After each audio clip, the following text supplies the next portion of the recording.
pour dire qu'il est plutôt un bon signal de constater la forte participation des habitants sur cette consultation, qui a été plus importante qu'ailleurs, ce qui est peut-être le signe que ce parc est en cours d'appropriation au-delà des seuls habitants du quartier et peut-être davantage vers ceux du centre-ville, et c'est plutôt un bon signal.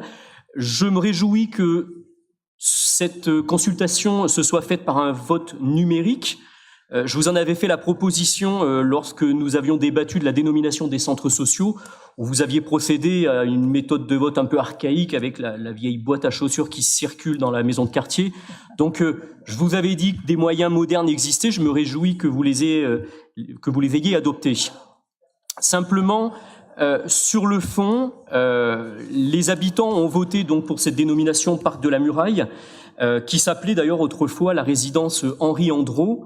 Et dans le même temps, nous pouvons constater et déplorer, en tout cas moi je le déplore, la disparition de la rue éponyme, car Henri Andro était un grand résistant, un élu clermontois, et je pense qu'il serait utile d'entretenir cette mémoire et en tout cas en aucun cas l'effacer. Henri Andro, je le disais, a été décoré de la Légion d'honneur et de la médaille de la Résistance à la Libération.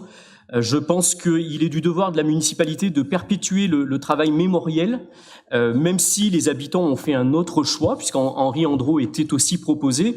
C'est une proposition que j'ai faite en commission et je tenais à la renouveler ici dans l'enceinte de ce conseil.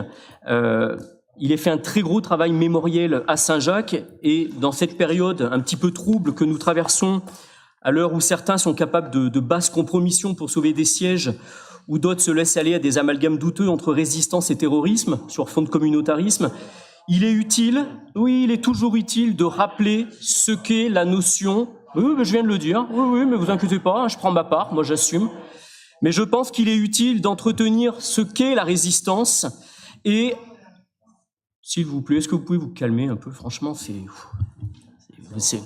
non mais vous êtes hystérique, quoi, c'est hallucinant.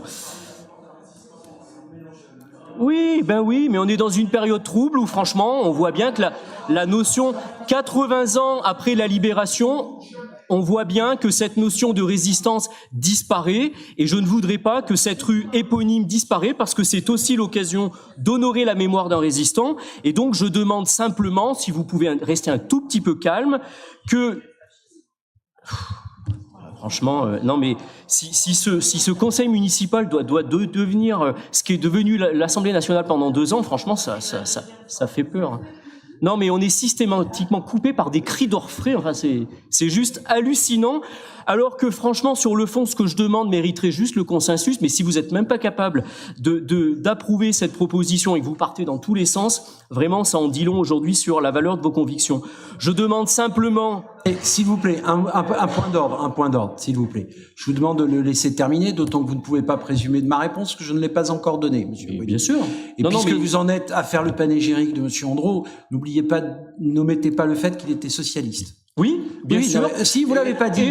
Non, mais je l'ai pas dit, mais Madame El Afidi peut le souligner. Non, mais comme c'est la seule chose que vous avez... Non, mais je reconnais la légitimité... Non, mais comme quoi je ne suis pas sectaire, et Madame El Afidi peut en témoigner, j'ai appuyé effectivement sur le fait que c'était un homme politique socialiste. Voilà, et je ne suis pas... Vous voyez que je ne suis pas idéologique, sinon je pourrais passer ça sous silence.